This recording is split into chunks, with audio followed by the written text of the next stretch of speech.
Hi, Brent Haynes with Wood Sound Flutes. Last week we went to Atlanta, Georgia to hunt for some Honduran Rosewood Burl.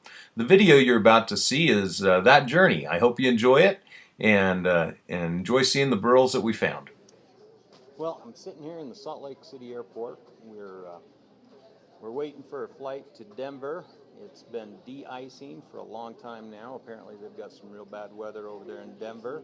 I'm heading across the country to look for some Honduran Rosewood Burl, and looks like I'll be staying in Texas tonight instead of the city I'm heading for, which is on the other side of the country. And well, this is the journey to look for the perfect wood for the best Native American flute. And we'll let you know more when we get a little further down the road.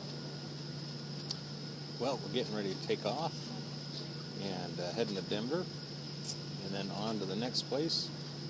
Won't make it to the final destination tonight, but we'll be there tomorrow morning around 9 in the morning, and we'll be driving, and from there to our place we'll be looking at some burls.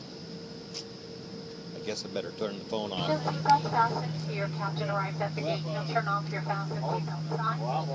Once your seatbelt is turned off, we're here in Denver. I'm here with Mario, and we had a good flight from Salt Lake to Denver, and we're here a little later than we expected, but onward and forward. So, Mario, it's good to meet you, man. All right, bro. Yeah. I got your card, so we'll stay in touch. All right, talk to you later. Now you can see the reason we were delayed, all the snow on the ground here in Denver. They obviously had some inclement weather. Well, it's day two. We are just waiting for the shuttle back to the airport, and I've had 3 hours of sleep since yesterday. I got in at I think 12. The flight got in at 12:20 last night, and then we were up this morning at 5 o'clock for the flight this morning at 6:30, and then we get in at 9:30 this morning to drive out to the wood mill that we'll be exploring to look at the burls this morning. So really excited. In a few hours we'll be driving out to look at these burls. So right now we're in a hotel in Austin, Texas. So kind of a music capital of the world, but we're just seeing it in the wee hours of the morning. So not much to see. Sitting in the lobby of the hotel waiting for the shuttle. So we'll see you guys in a little bit. Heading out to get a rental car to head out to the sawmill.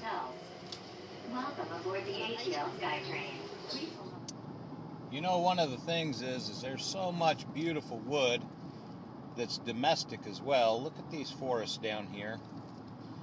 This is Georgia. Just beautiful, beautiful forests. Of course, this is the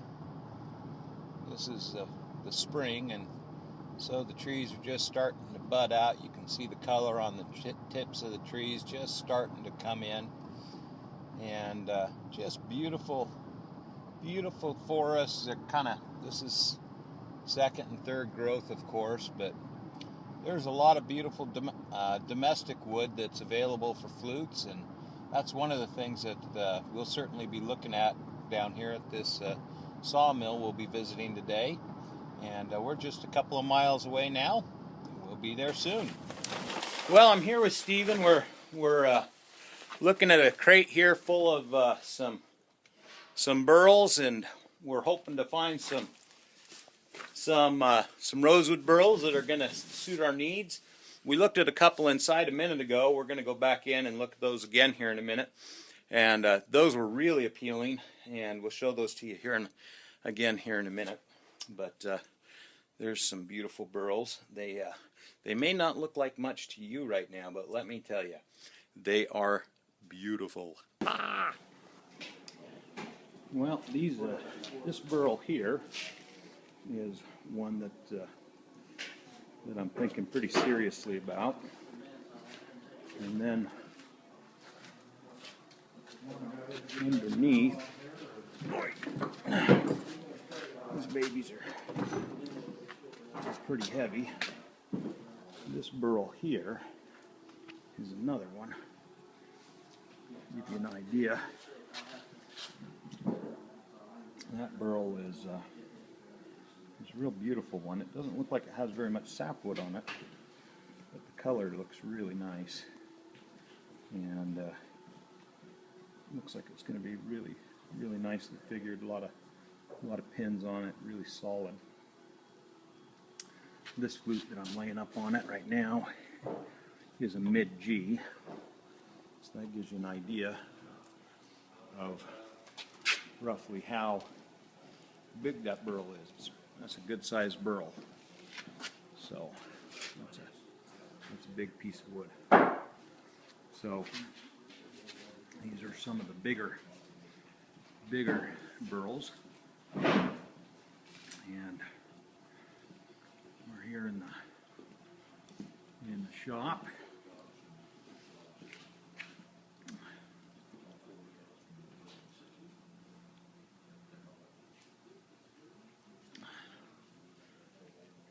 You know, you just never know what little treasures there are. Look at this piece of walnut. Underneath that dust is just some beautiful, beautiful wood.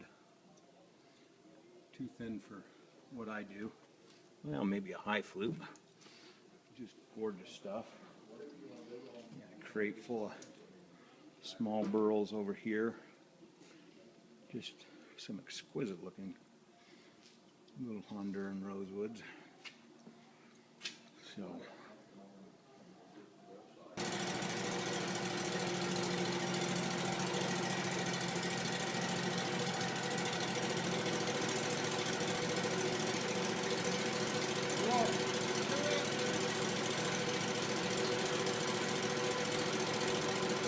the top one can be thick.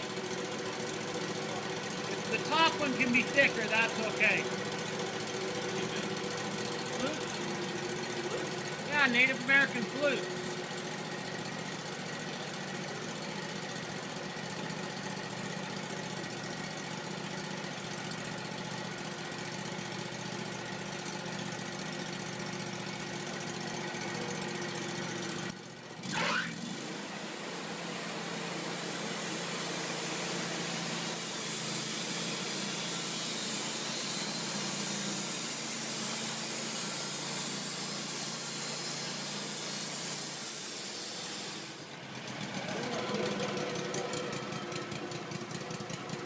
Woo-hoo! Man, look at that wood. It's going to be about 2 to 8. Is that okay, or do you want it?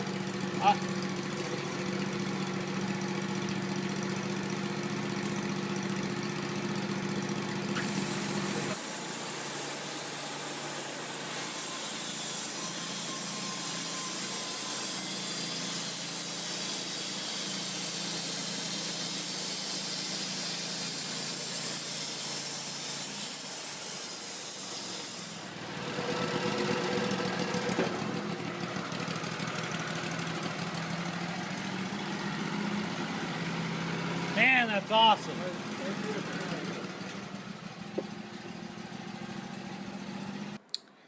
Well, it was a pretty busy day today. We went up to, flew in from Austin, Texas, and came into Austin last night from Salt Lake City, and got into Austin at 12:20.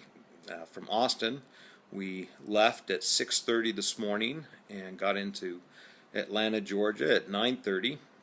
Got a car, rented a car, and drove from Austin for an hour, from Atlanta, Georgia for an hour.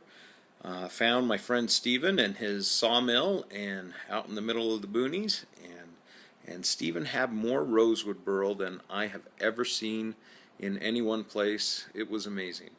Not all of them are big enough to make flutes out of. A lot of them are just little small burls that people will use for making pens out of, and knife handles, and turning bowls into, and things like that. some beautiful, beautiful wood, but there was a couple there that were perfect for making flutes out of, and boy, we got some great flute wood.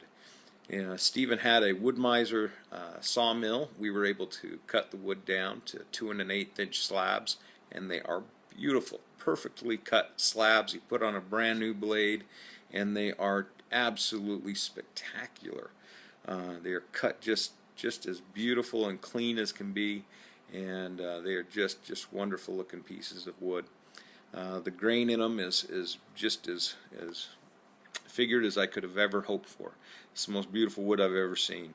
So I'm really excited about the wood that we came out here to Georgia to get. It was worth the trip. After we finished at Stevens, I made a phone call. We had 2 hours to get to the airport, and we would be able to get home and catch a flight to catch an early flight home. And so I had an hour to spare, so I thought for sure, gosh, we'd make it back to the airport and catch that flight. So I scooted on down to Atlanta and got here in plenty of time to return the car and get to the airport and get the car turned in. I could not find that car rental return for anything. For an hour I drove around this airport with the GPS and everything. I felt like one of those people from the Amazing Race or something, where they're screaming and freaking out. They can't find the place they're looking for, and they're up against a timeline, and it was a disaster. And oh man, it was pressure was hot, but I didn't make it. So I'm still in Atlanta, Georgia. I'll get home tomorrow. I didn't get my flight back. The original flight that I had that would have got me in at 10:30 in the morning, I couldn't get. It's oversold. And it was a short flight. It would have only been 5 hours. Now I'm on a long flight. I don't get back till 3 in the afternoon, and I leave at 8 in the morning. So it's going to be a different day tomorrow than it would have been. Oh well, that's what happens. But it's still worth it. It is awesome wood. It is going to be so worth it. These flutes are going to be spectacular. I'm really excited about them. I've already put up a couple of pictures up on Facebook for you to look at, and I'll probably put up a couple more tonight. And of course you won't see this video for a while, but you'll be seeing some flutes soon. I'll probably have the video up Friday. Hope you all have a wonderful day. This will probably be the last part of the video, and I look forward to talking to you soon.